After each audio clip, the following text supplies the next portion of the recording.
I'm going to be showing you 3 simple techniques to make applique designs. The first stitch type we will do is a running stitch with a clean edge applique border. First, I'm going to cut my square from a piece of fabric. I'm then going to cut squares out of each corner of our shape. This will let us fold back the fabric and create a nice clean edge. Fold each side behind the shape, hiding the raw edges. Then use pins to attach it to your main fabric.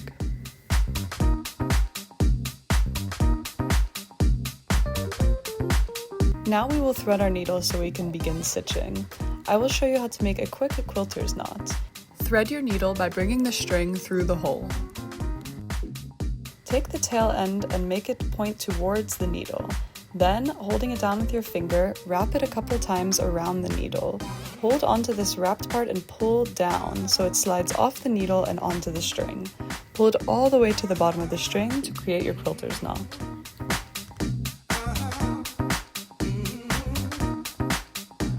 Now we can start stitching.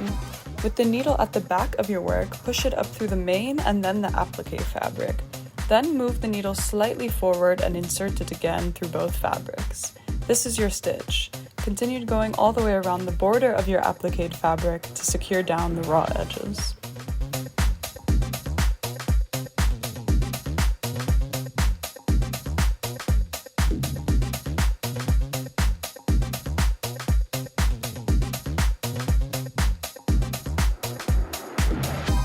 Once you get the hang of this, you can begin loading stitches onto your needle.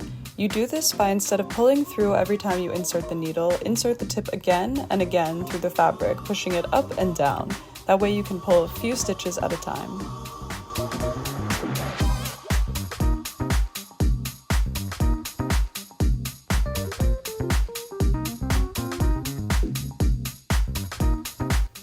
Once you have stitched all the way around the border, we have to tie off our string. Bring the needle back to the back side of the fabric. Then make 3 small stitches next to each other, going only through the main fabric on the back. This will secure your thread and hide your stitches.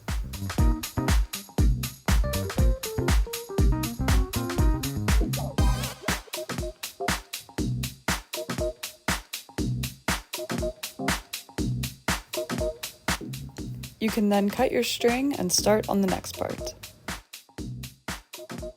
The next stitch I will be showing you is an invisible stitch on a rounded shape, also with a clean edge.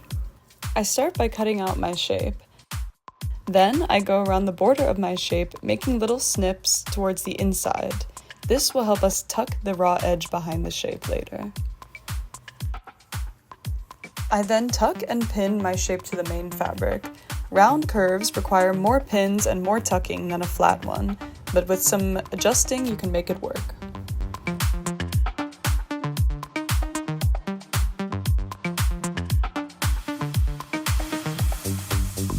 Then I thread my needle using the quilter's knot again. We'll once again show you how to make this. Point the tail end of the string towards the needle, wrap the string around the needle, and then pull down the wrapped bit all the way to the bottom in order to create your knot.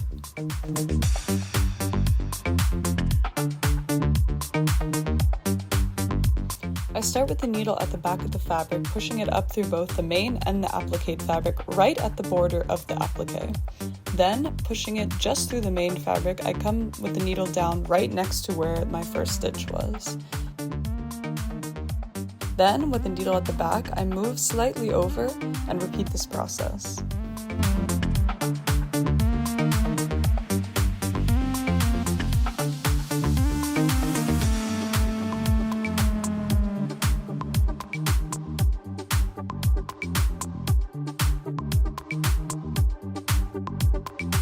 This technique lets you make very small stitches that are almost invisible to the eye.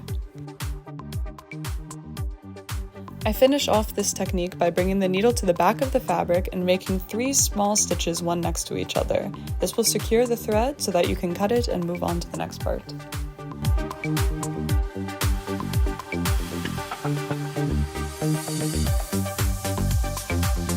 For our last technique, I will be showing you how to do a whip stitch with a raw edge. Because we will be leaving the raw edge for this applique technique, We do not need to tuck any of the edges behind. We can just pin it down and start sewing. The whip stitch begins from the back of the fabric by inserting the needle through both the main and the applique fabric. Then, moving on to the main fabric only, directly parallel to the first stitch you made, insert your needle again and pull to the back of the fabric.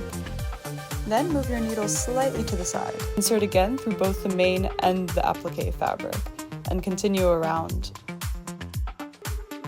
When you feel comfortable with this, you can start inserting your needle right back into the applique fabric. After you've made your stitch only on the main, turn the needle so that it comes up through the applique fabric again and continue around like this.